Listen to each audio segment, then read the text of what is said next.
Daniel found the letter on his kitchen table. A resignation dated 3 weeks ago. It claimed he had voluntarily resigned. He hadn't. The signature was a near-perfect copy of his, but the final stroke, the flourish on the well, was wrong. It was too sharp, too deliberate. He carefully slid it into a protective sleeve, like it was evidence from a crime scene. Because it was. The memory hit him hard.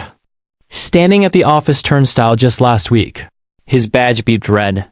He tried again. Red. The security guard shifted uncomfortably. "Sir, you're not cleared to enter." Confused, Daniel stepped outside and called HR. The call went straight to voicemail, followed by an unnerving silence. No callback. He pulled up his banking app. No paycheck. He opened the company chat, his fingers flying across the screen. Is this a mistake? He typed into the team channel. One by one, read receipts popped up under his message. But no one replied. Then, a private message from a coworker, Maya. "I can't talk, please drop it." The words were chilling. Someone had scared them. Someone had made them silent. Daniel understood. This wasn't a mistake, it was an attack. He opened a fresh notebook and wrote down his new mission. First, prove the lie. Second, find the motive. Third, move slow. His first stop was a local print shop. The clerk, a young guy with an eye for detail, tilted the resignation letter under a bright lamp. He ran a finger over the signature. "This isn't ink on paper," he said. This signature was scanned and printed onto the page. Daniel nodded. The forgery was confirmed. Next, the bank. He requested his payroll history, specifically the reference codes. The teller looked at her screen, tapping a few keys. "Your direct deposit information never changed," she explained. "The employer just stopped paying." She leaned in a little closer. "Actually, there was a reversal attempt on your last paycheck, but it failed." The trap was tightening. They hadn't just fired him. They were trying to erase him and claw back money he had already earned. A memory surfaced. A fraud alert dashboard he had built for the company. A system designed to catch exactly this kind of internal malfeasance. His manager, Evan, had dismissed it as just noise. Daniel had a hunch. He reached out to Maya, the one coworker who dared to send him a private message. Her reply came back quickly, confirming his suspicion. "They deleted your dashboard the day after you resigned." The pieces were clicking into place. Daniel spent the evening digging through public business filings. He found it. A new courier vendor had recently won a major contract with the company. And the owner of that vendor?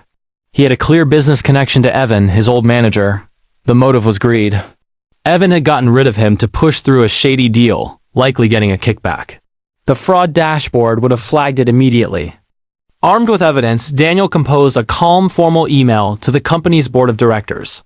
He attached the scanned, forged resignation letter and simply requested documented proof of his resignation. The reply came not from the board, but from HR. It was short and evasive. "There is no recording of your resignation," they wrote. But then came the interesting part. They offered him a goodwill payment if he signed a full release, a non-disclosure agreement. It was hush money. He printed the offer and hired a labor lawyer. The mediation session was held in a sterile, fluorescent-lit conference room. The smiles from the company's side were stiff and unnatural. Evan wasn't there, just a team from HR and their lawyer. Daniel's lawyer began by politely asking for independent verification of the resignation. The HR team mumbled about privacy and company policy. Then, his lawyer slid their settlement offer, the hush money, across the polished table. "Why offer a payment for silence?" he asked, his voice even. "If this is all clean and above board?" The HR manager's smile vanished. She requested a break. They were gone for 20 minutes. When they returned, the offer was bigger. Full reinstatement, all his back pay, but it came with an ironclad confidentiality clause. They wanted to buy his silence and bury their mistake. Daniel looked at the new offer, then pushed it back across the table. "I don't want your money," he said, his voice steady. "I only want a written correction issued by the company, stating that I never resigned." HR's lawyer called him difficult. Daniel leaned forward, sliding the forged letter next to the settlement offer. "I'm being accurate," he said. A week later, a formal letter arrived from the company. It stated that his supposed resignation cannot be validated. It wasn't a full apology, but it was the truth in corporate language. His back wages were deposited into his account the next day. He never signed a thing. Soon after, an internal memo announced that Evan was taking a sudden indefinite leave of absence.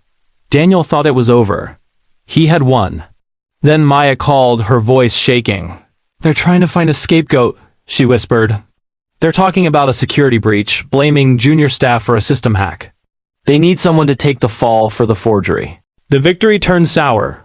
His fight for his own name could end up destroying an innocent person's career. He couldn't let that happen. He made one last official move. He packaged everything he had: the forged letter, the payroll references showing the clawback attempt, the email trail with the board, the hush money offer, and the final correction letter. He submitted the entire file to the state labor office. In his cover letter, he added a single, crucial line: "I request full protection for any cooperating employees involved in this case." He refused to name Maya. He was protecting his source. Months passed. Daniel found a new job at a company that valued his skills, a place where he didn't have to look over his shoulder. One day, he saw a press release. His old company announced a major overhaul of its compliance and auditing procedures. Contracts were being quietly reviewed. Consequences were being delivered, just not in the public spotlight. One evening, he found himself walking past his old office building.